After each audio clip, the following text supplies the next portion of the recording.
নমস্কাৰ, মই নীলোৎপল শইকীয়া। কিছু মুহূৰ্তৰ আগতে অসম পুলিচৰ ABUB ৰিজাল্টৰ ওপৰত এটা আপডেট আহি পৰিছে। মুখ্যমন্ত্ৰী ডক্টৰ হিমন্ত বিশ্ব শৰ্মা ডাঙৰীয়াদেৱে তেখেতে নিজে কৈছে ফেচবুক লাইভটোত কি কৈছে, পোনপ্ৰথমে ভিডিঅ'টো চাই লোৱা।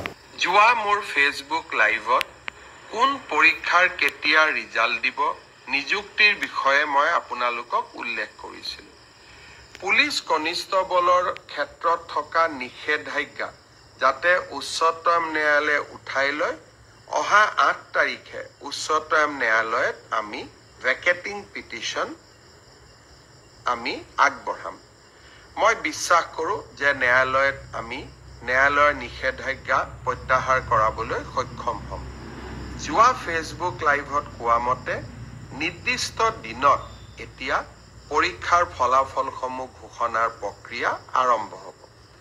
দুই এজন প্ৰাৰ্থীয়ে মোক কৈছিলে যে LP আৰু ME লিষ্টত PG আৰু গ্ৰেজুৱেট, পোষ্ট গ্ৰেজুৱেট আৰু গ্ৰেজুৱেট টিচাৰ পোৱা বহুতৰ নাম সন্নিৱিষ্ট হৈ আছে। আমি নিশ্চিত কৰিম। এতিয়া নিশ্চয় গম পালা যে 8 তাৰিখে হাইকোৰ্টক আকৌ নটিচ পেলাব চৰকাৰৰ ফালৰ পৰা, বা মুখ্যমন্ত্ৰী মহোদয়ে যিহেতু কৈছে, তেখেতে গোটেই লাইভটোত কৈছে এইখিনি সন্দৰ্ভত। আৰু তোমালোকে লাইভটো নিশ্চয় চালে নিশ্চয় মন কৰিছা বা গম পাবা, গোটেইখিনি ভালদৰে চাই ল'ব পাৰিবা যি অফিচিয়েলিভাৱে তেওঁ লাইভ আহিছিল। আৰু 8 তাৰিখে তেওঁ নটিচ পেলাব হাইকোৰ্টক, যিটো মানে বাধা আহি পৰিছে ৰিজাল্টটো দিয়াৰ সন্দৰ্ভত। বাকীখিনি পোষ্টৰ ৰিজাল্টৰ সকলোবিলাক ডেট মেনশ্যন কৰিছে, 10 তাৰিখৰ পৰা কণ্টিনিউ 20 তাৰিখলৈকে ৰিজাল্ট দিয়ে থাকিব।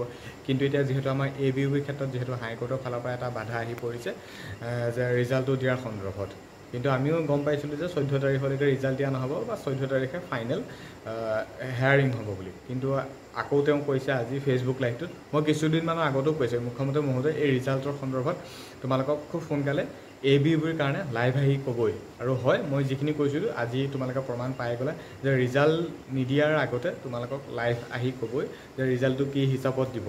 আজি তেওঁ ক'লে যে অসম পুলিচৰ ABUB ৰিজাল্টৰ সন্দৰ্ভত আমি 8 তাৰিখে হাইকোৰ্টক নটিচ পেলাম, যাতে যিটো বাধা আহি পৰিছে কেণ্ডিডেটৰ ফালৰ পৰা বা হাইকোৰ্টৰ ফালৰ পৰা ৰিজাল্ট দিয়াৰ সন্দৰ্ভত, সেই বাধাটো যাতে বাধা হৈ নাথাকক, আমি নটিচ পেলাম। সেইটো হিচাপত মুখ্যমন্ত্ৰী ডক্টৰ হিমন্ত বিশ্ব শৰ্মা ডাঙৰীয়াদেৱে কৈছে।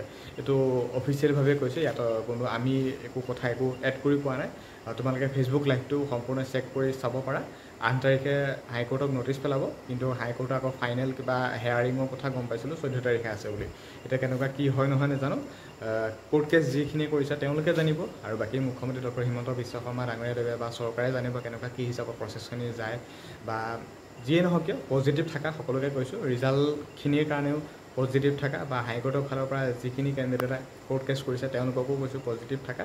নিশ্চয় ভাল খবৰ আহিব, সকলোৱে যাতে ভাল হ'ব। নিশ্চয় গম পাইছে কথাখিনি কেনেকুৱা কি হিচাপত আহিছে নাহিছে। এতিয়া খালি কনষ্টেবলৰ ৰিজাল্টৰ ওপৰত আপডেট একো মানে তেনেকুৱা আপডেট নাই যে ইমানটো তাৰিখেই যে ৰিজাল্ট দিব, তেনেকুৱা কোনো আপডেট নাই। এতিয়া আমি ৰখিব লাগিব আৰু কিছুদিন।